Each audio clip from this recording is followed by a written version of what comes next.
আসসালামু আলাইকুম। আমাদের টেস্ট পরীক্ষার ফলাফল প্রকাশিত হয়ে গেছে। তো এখন আমাদের ফাইনাল প্রস্তুতির বিষয়। এখনও এ পর্যন্ত অনেকেই মনে করতেছে যে অনেক পরীক্ষা দেরি আছে, এখনও অনেক হাতে সময় আছে, আমাদের শর্ট সিলেবাস অল্প পড়লেই হবে। তো এখন বিষয়টা হচ্ছে যে শর্ট সিলেবাস সেটা ঠিক আছে, কিন্তু আসলে সিলেবাসগুলোর যে অধ্যায়, সেই অধ্যায় কোনগুলো বাদ পড়ছে, যেগুলোতে সাধারণত আমাদের সৃজনশীল প্রশ্ন বা অন্যান্য কোনো প্রশ্ন আসে না, এমসিকিউ দুই একটা আসে, সেই অধ্যায়গুলি কি বাদ পড়ে গেছে। কিন্তু মূল যে টপিকস, যে অধ্যায়গুলো আছে, যেগুলো অধ্যায় থেকে বারবার প্রশ্ন রিপিট হয়, সেই অধ্যায়গুলো কি আমাদের আছেই। তো এখন অনেকেই এখনও ক্লাস, কোচিং, পরীক্ষা বা কোনো স্যারের শরণাপন্ন এখনও হয়নি, অনেকে এখনও ঝিমাচ্ছে। তো আমার একটাই কথা, যে আসলে সময় কি বহমান, এ সময় দেখতে দেখতেই শেষ হয়ে যাবে। সামনে রমজান আছে, রমজানের ছুটি, তারপরে ঈদ, ঈদের পরে আবার কুরবানি, এরকম হতে হতে কি সময় চলে যাবে, আমরা টেরই পাবো না। তো এখন আমার এখানে ক্লাস মোটামুটি শুরু হয়ে গেছে।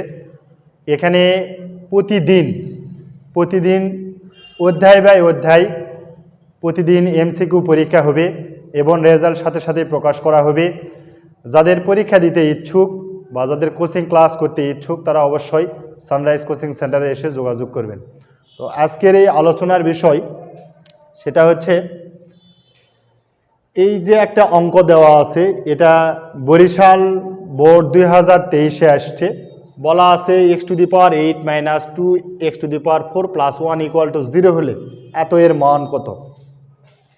তো এখানে প্রথমে যেটা দেওয়া আছে সেটা থেকে যদি আমরা মান বের করি, এটাকে যদি আমরা ভাঙাই, তাহলে সূত্রে 2 × x4 × 1 + 1 এর উপরে স্কোয়ার = 0। তাহলে এখানে x4 - 1 হোল স্কোয়ার, অর্থাৎ এই সূত্রটা পড়ছে a - b হোল স্কোয়ারের সূত্র।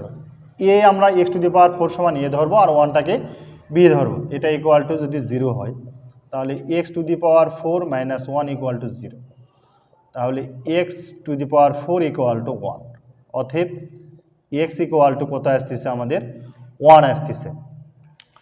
তো এখানে এই যে স্কোয়ার আছে, এপারে যদি আসে রুট হয়, √0 মান 0, 1 - 1 এপার পার হলে +1, x⁴ 1 এর মাথায় যত দিব তার মান কত হয়, 1ই হয়। এই জন্য 4 উঠে গেলে আমাদের x = কি লেখা যায়, আমাদের 1 লেখা যায়। এই মানটা যদি আমাদের এখানে এখন আমরা বসাই, যদি এই মানটা x এর মান যে আমাদের 1 বের হয়েছে, এই মানটা যদি এখানে আমরা বসাই, তাহলে 3/2, তাহলে x এর মান আসছে 1 এর উপরে কিউব প্লাস 1 এর মাথায় কিউব।